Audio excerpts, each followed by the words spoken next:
Om Swastiastu. Selamat sore Ibu Eka dan teman-teman semuanya. Kami dari kelompok 1 akan mempresentasikan mengenai tinjauan umum atas UMKM dan koperasi, peranan UMKM dan koperasi bagi perekonomian Indonesia, dan gambaran umum UMKM dan koperasi.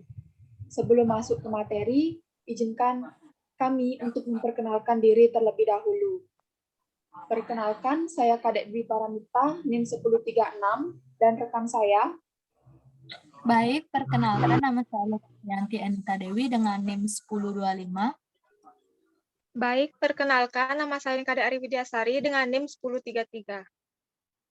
Baiklah, untuk mempersingkat waktu, langsung saja kita masuk dan membahas materi mengenai tinjauan umum UMKM dan koperasi.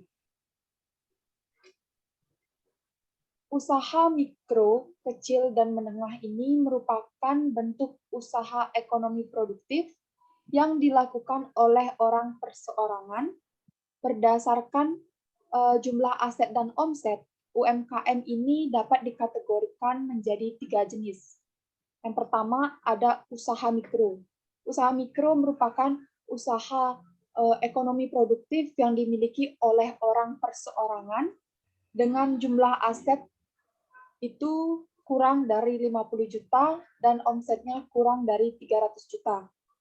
Sedangkan untuk usaha kecil, ini merupakan usaha ekonomi produktif yang dimiliki oleh orang perseorangan yang bukan merupakan anak cabang dari perusahaan lainnya dengan jumlah aset yakni lebih dari 50 juta, kurang dari 500 juta, dan jumlah omsetnya lebih dari 300 juta dan kurang dari 2,5 miliar.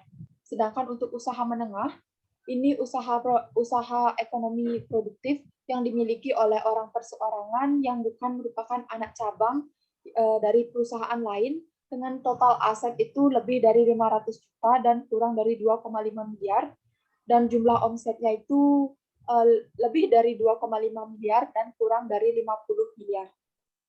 Selain berdasarkan aset dan omset, UMKM juga diklasifikasikan berdasarkan perspektif perkembangannya, yakni yang pertama, livelihood activities. Livelihood activities ini merupakan UKM yang UKM digunakan sebagai kesempatan kerja untuk mencari nafkah atau yang lebih umum dikenal sebagai sektor informal, seperti pedagang kaki lima. Yang kedua, micro enterprise. Micro enterprise ini berarti UKM itu memiliki sifat pengrajin tetapi belum memiliki sifat kewirausahaan. Yang ketiga, small dynamic enterprise.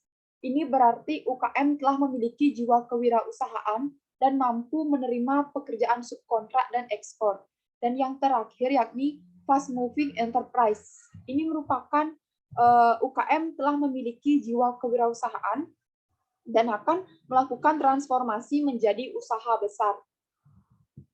Selanjutnya, masuk ke tinjauan umum atas koperasi.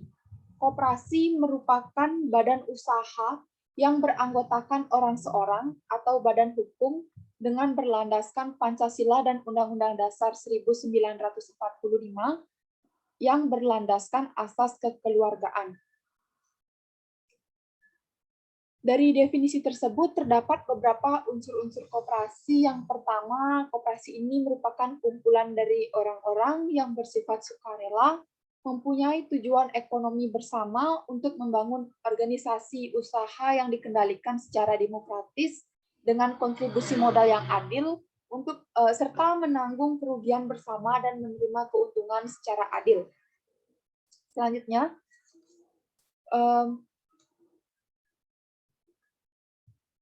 mengenai prinsip koperasi dan fungsi koperasi.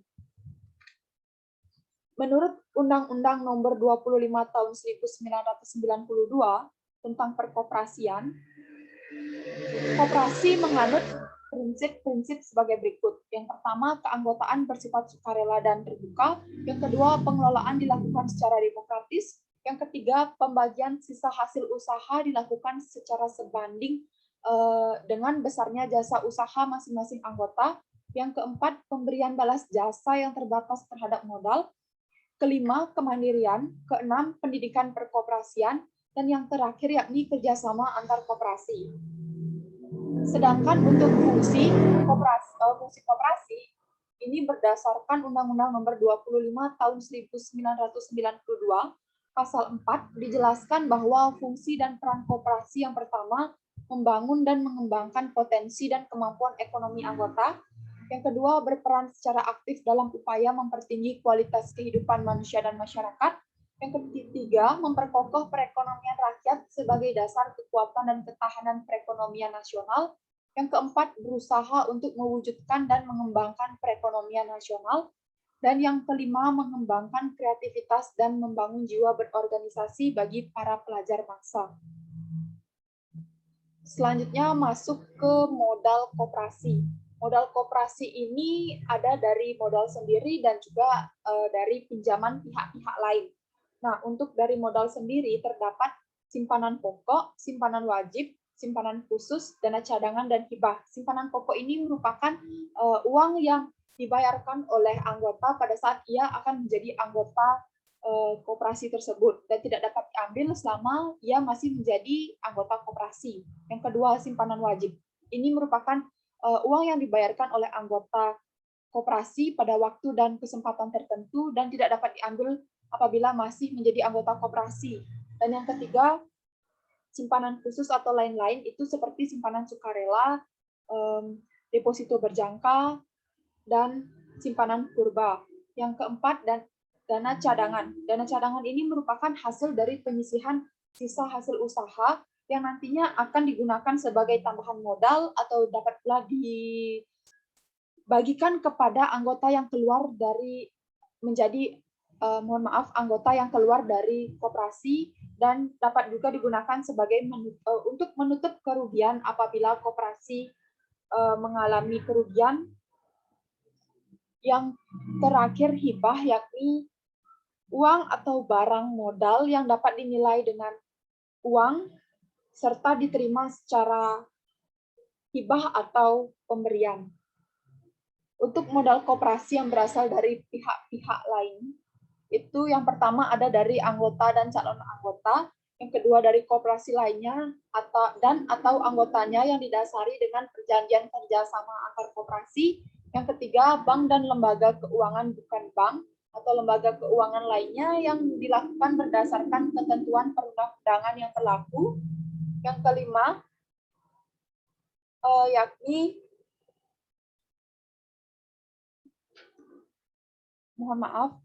yang kelima, sumber lain yang sah.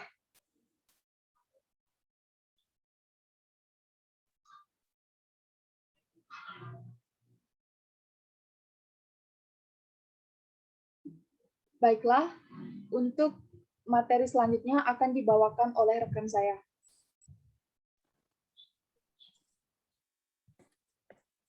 Baik, terima kasih atas waktu yang diberikan kepada saya.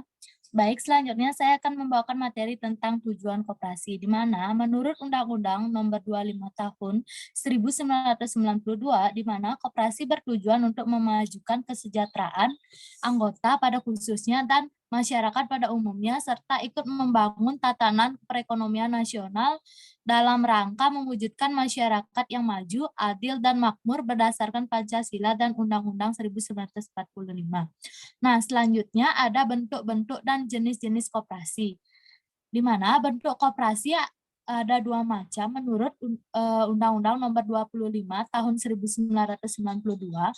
Yang pertama ada koperasi primer, di mana koperasi primer adalah koperasi yang didirikan oleh dan beranggota orang dan seseorang. Nah, selanjutnya ada koperasi sekunder, di mana berdasarkan status keanggotaan, koperasi sekunder terdiri dari dua macam yang beranggota. Yang pertama ada Badan Hukum Koperasi Primer, di mana koperasi sekunder yang menganggotakan koperasi primer disebut pusat koperasi.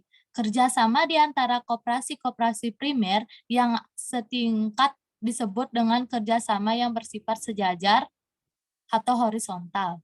Nah, sedangkan Badan Hukum Koperasi Sekunder adalah koperasi sekunder yang beranggotaan. Koperasi sekunder disebut dengan induk koperasi.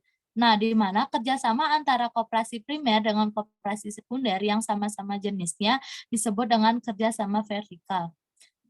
Selanjutnya ada gabungan koperasi, di mana selain pusat koperasi dan induk koperasi, ada juga yang disebut dengan gabungan koperasi, di mana gabungan koperasi ini biasanya merupakan kumpulan atau gabungan antara pusat-pusat koperasi. Selanjutnya, jenis-jenis koperasi ini ada yang pertama, koperasi konsumsi, di mana koperasi konsumsi adalah jenis koperasi konsumen. Anggota koperasi konsumsi memperoleh barang dan jasa dengan harga lebih murah, lebih mudah, lebih baik, dengan lain yang menyenangkan. Yang kedua ada koperasi produksi, di mana koperasi produksi disebut juga koperasi pemasaran, yang artinya koperasi produksi didirikan oleh anggotanya yang bekerja di sektor usaha produksi seperti pertanian, pengrajin, dan sebagainya. Selanjutnya ada koperasi jasa, di mana koperasi jasa didirikan bagi calon anggota yang menjual jasa, misalkan usaha distribusi, usaha perhotelan. Nah, selanjutnya ada koperasi simpan pinjam, di mana koperasi simpan pinjam ini didirikan untuk kepentingan anggota yang membutuhkan tambahan modal. Selanjutnya ada peran UMKM dan koperasi bagi perekonomian Indonesia. Yang pertama ada peran UMKM dalam perekonomian, di mana usaha mikro, kecil, dan menengah UMKM memiliki peran penting dalam perekonomian masyarakat Indonesia, di mana pemerintah Indonesia pun mendorong pentingnya keberadaan para pelaku UMKM. Buktinya UMKM bersama memiliki secara khusus di bawah Kementerian Koperasi dan UMKM. Dengan begitu, UMKM mampu memberikan dampak secara langsung terhadap kehidupan masyarakat di sektor bawah. Ada tiga peran UMKM yang sangat penting dalam kehidupan masyarakat kecil. Yang pertama, sarana mengetaskan masyarakat dari jurang kemiskinan, yang artinya peran UMKM adalah sebagai sarana mengatasi tingginya angka penyerapan tenaga kerja oleh UMKM. Hal ini terbukti dalam Duta Pemilihan Koperasi dan UMKM tahun 2011.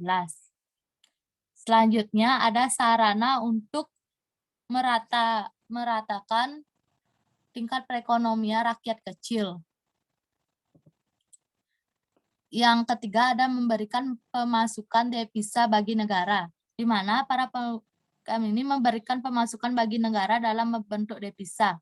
Di UMKM Indonesia memang sangat maju, pasarnya tidak hanya skala nasional tapi internasional. Selanjutnya ada peran koperasi dan dalam perekonomian. Dalam mengembangkan perekonomian Indonesia, koperasi berperan sebagai yang pertama membangun dan mengembangkan potensi dan kemampuan ekonomi anggota pada khususnya dan masyarakat pada umumnya untuk meningkatkan kesejahteraan ekonomi dan sosial. Yang kedua, berperan aktif dalam upaya mempertinggi kualitas kehidupan manusia dan masyarakat. Yang ketiga,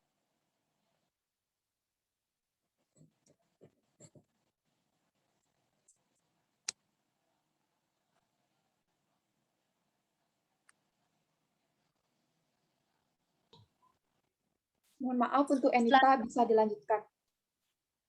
baik, selanjutnya memperkokoh perekonomian rakyat sebagai dasar kekuatan dan ketahanan perekonomian nasional. Selanjutnya ada berusaha untuk mewujudkan dan mengembangkan perekonomian nasional yang merupakan usaha bersama atas asas kekeluargaan dan demokrasi ekonomi. Sekian yang bisa saya sampaikan. Terima kasih.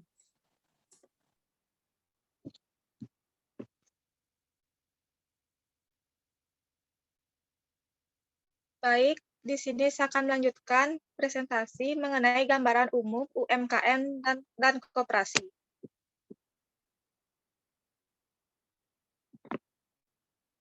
Gambaran umum UMKM yaitu dimulai dari tantangan UMKM, prinsip pemberdayaan UMKM, tujuan pemberdayaan UMKM, sedangkan gambaran umum koperasi yaitu sejarah koperasi, asas koperasi, lambang koperasi, arti lambang koperasi, dan karakteristik laporan keuangan koperasi.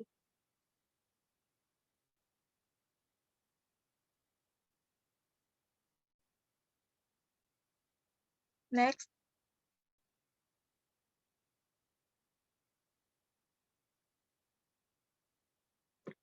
Untuk yang pertama, tantangan UMKM. Meskipun dengan dukungan pemerintah Indonesia sangat besar, menjadikan UMKM berhasil bukan berarti tanpa kendala. Berikut ini tantangan-tantangan UMKM di Indonesia sebagaimana dikutip sebagai dari tulisan Profesor Dr. Mudrajat Kuncoro, yaitu yang pertama, ketiadaan pembagian tugas yang jelas antara bidang administrasi dan operasi.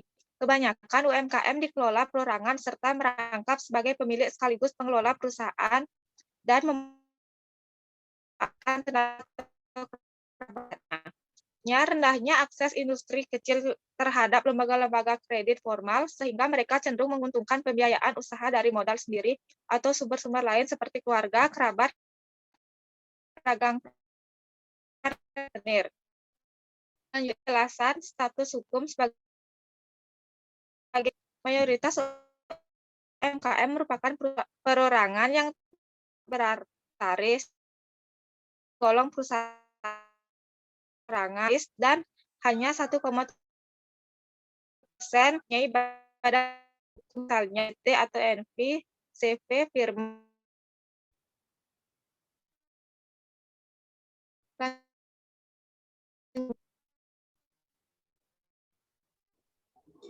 Mohon maaf, Ri, videonya terputus-putus.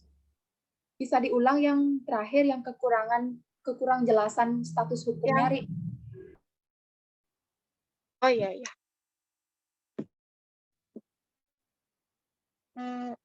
Baik keputus hukum, sebagian besar mayoritas UMKM perusahaan perorangan yang kris. 4,7 perusahaan.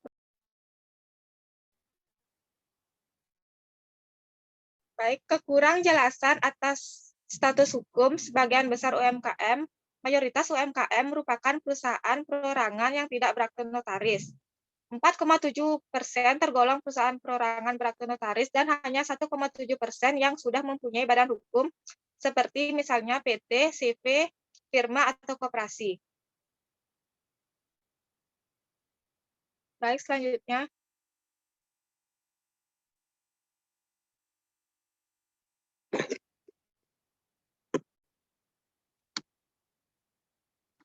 Selanjutnya, prinsip pemberdayaan UMKM. Yaitu yang pertama, penumbuhan kemandirian, kebersamaan, dan kewirausahaan UMKM untuk berkarya dengan prakarsa sendiri. Yang kedua, pengembangan usaha berbasis potensi daerah dan berorientasi pasar sesuai dengan kompetensi UMKM, perwujudan kebijakan publik yang transparan, akuntabel, dan berkeadilan, dan yang terakhir, peningkatan daya saing UMKM dan penyelenggaraan perencanaan, pelaksanaan, dan pengendalian secara terpadu.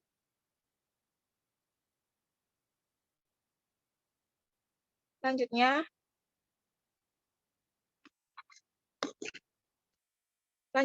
tujuan pemberdayaan UMKM. Yaitu yang pertama, mewujudkan struktur perekonomian nasional yang seimbang, berkembang, dan berkeadilan, menumbuhkan dan mengembangkan kemampuan UMKM menjadi usaha yang tangguh dan mandiri, serta meningkatkan peran UMKM dalam pembangunan daerah, penciptaan lapangan kerja, pemerintah pendapatan, pertumbuhan ekonomi, dan pengentasan kemiskinan.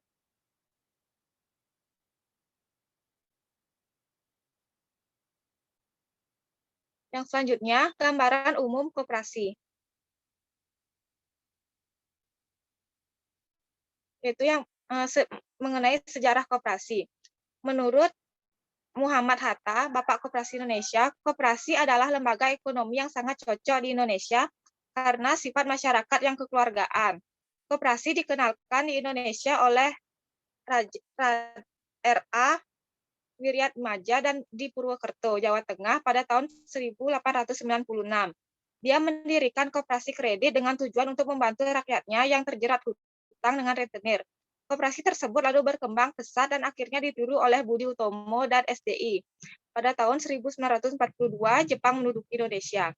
Jepang lalu mendirikan koperasi Kumiai. Awalnya koperasi ini berjalan mulus, namun fungsinya berubah drastis dan menjadi alat Jepang untuk mengeruk keuntungan dan menyengsarakan rakyat setelah Indonesia merdeka. Pada tanggal 12 Juli 1947, Pergerakan Koperasi Indonesia mengadakan Kongres Koperasi yang pertama di Tasikmalaya. Hal ini kemudian ditetapkan sebagai Hari Koperasi Indonesia. Kemudian melalui perjuangan yang cukup panjang pada tahun 1927, keluar peraturan tentang Perkumpulan Koperasi Bumi Putra nomor 91 tahun 1927. Melalui peraturan tersebut, maka izin mendirikan koperasi diperlonggar. Kongres Koperasi 1 diselenggarakan atau didorongkan oleh Bung Hatta pada tanggal 12 Juli tahun 1974 di Tasikmalaya. Selanjutnya, keputusan penting dalam Kongres 1 antara lain yang pertama, mendirikan Sentral Organisasi Koperasi Rakyat atau SOKRI yang berkedudukan di Tasikmalaya. Yang kedua, mengajukan berdirinya koperasi desa dalam rangka mengatur perekonomian pedesaan. Selanjutnya, yang ketiga, menetapkan tanggal 12 Juli sebagai Hari Koperasi.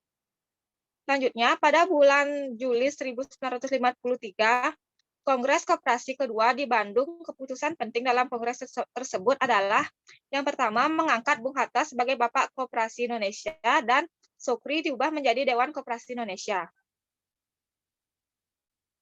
Selanjutnya, pada bulan September tahun 1956 diadakan Kongres Koperasi ketiga di Jakarta. Keputusan penting yang dihasilkan dalam kongres tersebut antara lain, yang pertama, penyempurnaan organisasi gerakan koperasi. Yang kedua, menghimpun bahan untuk Undang-Undang Perkoperasian.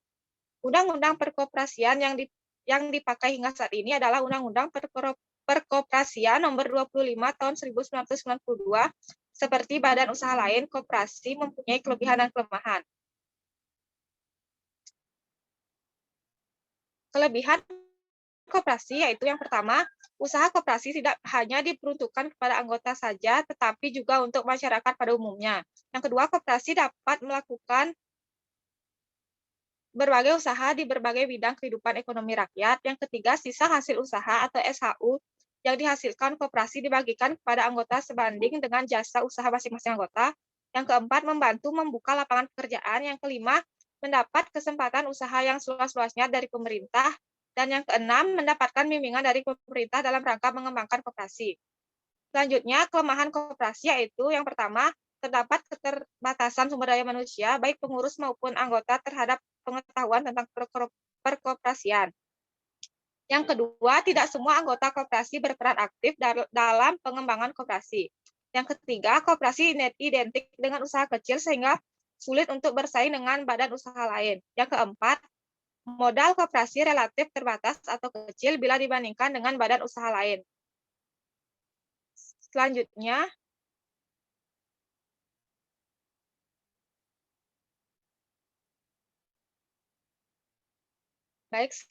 asas koperasi.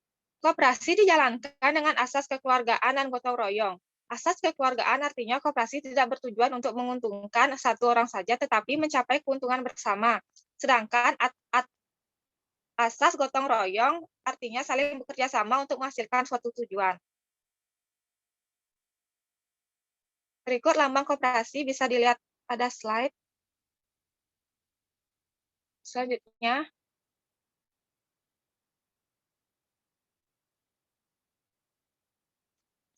arti lambang koperasi. Yang pertama, roda bergigi, yaitu menggambarkan upaya keras yang ditempuh secara terus-menerus seperti roda yang berputar, tidak kenal lelah walaupun kadang di bawah, kadang di atas.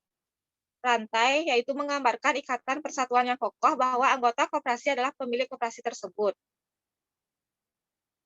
Selanjutnya, kapas dan padi di sebelah kanan menggambarkan kemakmuran anggota koperasi secara khusus dan merakyat secara umum yang diusahakan oleh koperasi tersebut. Timbangan menggambarkan keadilan sosial sebagai salah satu dasar dari koperasi. bintang dalam perisai, yaitu yang dimaksud merupakan Pancasila landasan ide dari koperasi itu. Itu artinya Pancasila menjadi landasan dalam berkooperasi serta mengamalkan kelima sila tersebut. Yang selanjutnya, pohon beringin, yaitu menggambarkan sifat kemasyarakatan dan kepribadian masyarakat Indonesia yang kokoh berakar. Artinya, masyarakat Indonesia yang bergerak di bidang koperasi adalah masyarakat yang kokoh, tidak mudah goyah, dan cobaan ekonomi yang siap bersaing. Selanjutnya, Koperasi Indonesia, itu merupakan lambang kepribadian Koperasi Rakyat Indonesia, yang artinya koperasi adalah sistem ekonomi Indonesia yang sangat bagus dan menjadi penggerak ekonomi Indonesia. Yang selanjutnya, warna merah dan putih. Background menggambarkan sifat-sifat nasionalisme negara kerakyatan Republik Indonesia sendiri. Next. Materi yang terakhir yaitu karakteristik laporan koperasi. Menurut Peraturan Menteri Koperasi Dana Usaha Kecil dan Menengah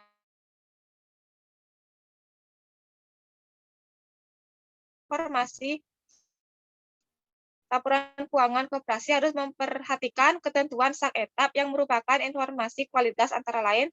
Yang pertama, dapat dipahami. Kualitas penting informasi yang disajikan dalam laporan keuangan adalah kemudahan untuk dipahami oleh pengguna. Yang kedua, relevan. Informasi keuangan harus relevan dengan kebutuhan pengguna untuk proses pengambilan keputusan dan membantu dalam melakukan evaluasi peristiwa masa lalu, masa kini, dan masa depan. Selanjutnya, materialitas. Informasi yang disampaikan dalam jumlah yang cukup material, pos-pos yang jumlahnya material disajikan sendiri dalam laporan keuangan, sedangkan yang jumlahnya tidak material dapat digabungkan sepanjang memiliki sifat atau fungsi yang sejenis. Selanjutnya, keandalan. Informasi memiliki kualitas andal jika bebas dari kesalahan material dan bias. Jika dimaksudkan untuk mempengaruhi pembukaan suatu keputusan atau kebijakan untuk tujuan mencapai suatu hasil tertentu. Selanjutnya, substansi mengungguli bentuk. Transaksi dan peristiwa dicatat dan disajikan sesuai dengan substansi yang realitas ekonomi yang bukan hanya bentuk hukumnya. Yang selanjutnya, pertimbangan sehat. Pertimbangan sehat mengandung unsur kehati-hatian pada saat melakukan pertimbangan yang diperlukan dalam kondisi ketidakpastian, sehingga aset atau penghasilan tidak disajikan lebih tinggi dan kewajiban atau beban tidak disajikan lebih rendah. Yang selanjutnya, kelengkapan. Agar dapat diandalkan, informasi dalam laporan keuangan harus lengkap dalam batasan materialitas dan biaya. Selanjutnya, dapat dibandingkan. Penggunaan harus dapat membandingkan laporan keuangan koperasi antara periode untuk mengidentifikasi kecenderungan posisi dan kinerja keuangan. Yang selanjutnya, tepat waktu. Informasi dalam laporan keuangan harus dapat mempengaruhi keputusan ekonomi para penggunanya. Tepat waktu meliputi penyediaan informasi, laporan keuangan dalam jangka waktu pengambilan keputusan. Dan yang terakhir, keseimbangan antara biaya dan manfaat. Evaluasi biaya dan manfaat merupakan proses pertimbangan yang substansial. Dalam evaluasi manfaat dan biaya, entitas harus memahami bahwa manfaat informasi mungkin juga manfaat yang dinikmati oleh pengguna eksternal. Baik, sekian presentasi dapat saya sampaikan. Saya kembalikan ke moderator. Demikianlah presentasi dari kelompok 1. Apabila terdapat kesalahan kata, kami mohon maaf yang sebesar-besarnya. Dan terakhir saya tutup dengan Paramasanti.